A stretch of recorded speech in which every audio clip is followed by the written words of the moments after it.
Standing here I realize Jetstream, Sam, Nanomachine, Son. If you've been on the internet before, you may have heard of these things.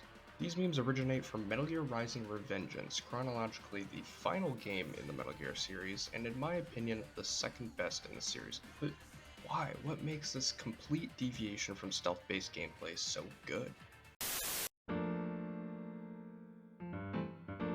Metal Gear Rising was going to be a game more in line with the stealth-based gameplay the series is known for, but Kojima couldn't find a way to mesh the hack-and-slash gameplay with the stealth-based game. The game was stuck in development hell until Kojima handed the reins over to action game pros Platinum Games, who worked on Bayonetta and most recently, Nier Automata.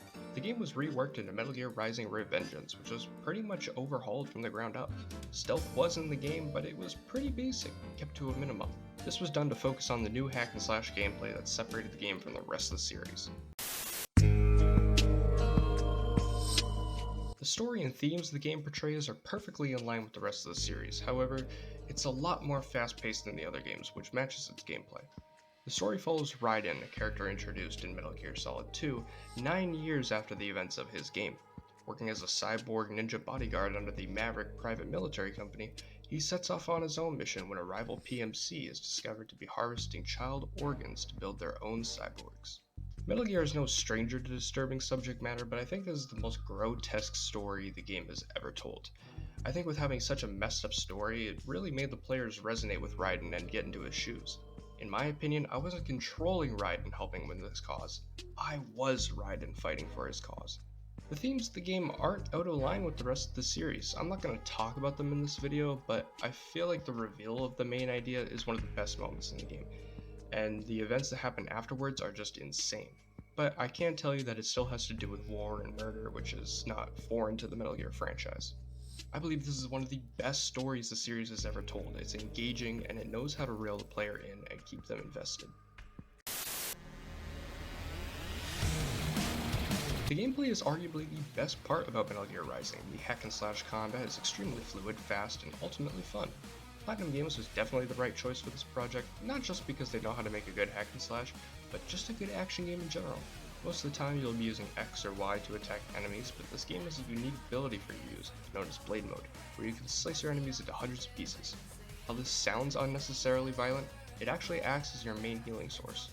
Over the course of the game, you can unlock new weapons to use, and you can purchase new upgrades for Raiden that allow you to have more health, increase the health gained from healing, increase Blade Mode's time length, that sort of stuff. Although the game is relatively short, with the amount of weapons to use and upgrades to obtain, it adds a lot of replayability to the game, pushing you to fill out the entire upgrade chart and try new blades out.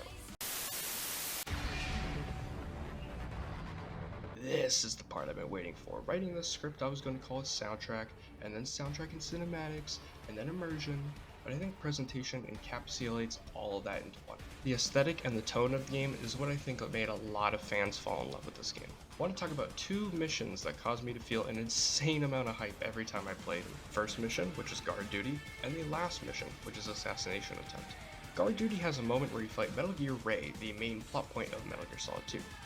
In that game, it is a force to be reckoned with, as it's blown up to be this horrifying, destructive, world-ending mechanical beast.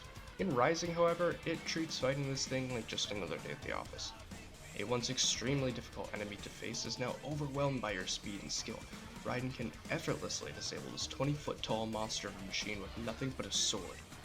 Your power is truly put in stone when you catch its wing with your own two hands and fucking suplex it into the air. And you bet your ass I was screaming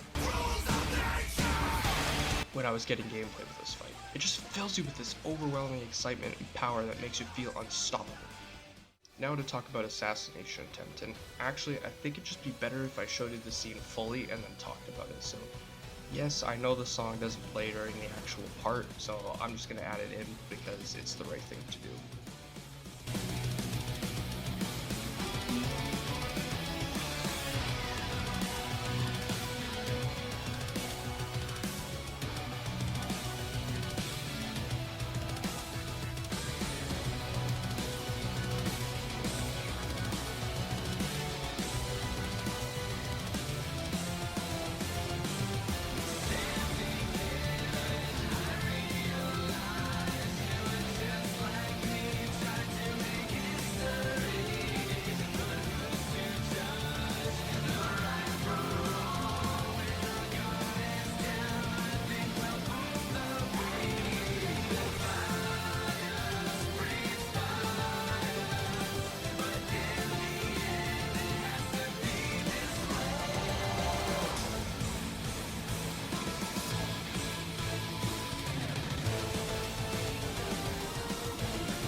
Raiden is at his lowest. You, as the player, have seen his whole journey up until this point, all the hardships he's faced, everything. He truly thought he was ready to confront Armstrong. But turns out he is way too powerful for Raiden, tossing him around like a child's toy. Just when it seems like all hope is lost, Raiden rises from the ground, coughing up blood, and channels everything he has left into a final effort to kill the senator. Even without the iconic music, this moment got me hyped as fuck. If you played this bit and you didn't feel adrenaline flow through your veins, you simply aren't human. In fact, you're batshit insane! With a mixture of context, music, effects, and quick-time events, Rising truly knows how to get you immersed and hyped during its crucial moments. I have yet to play another game where I felt like I was as unstoppable or that my life was on the line more than Metal Gear Rising Revengeance.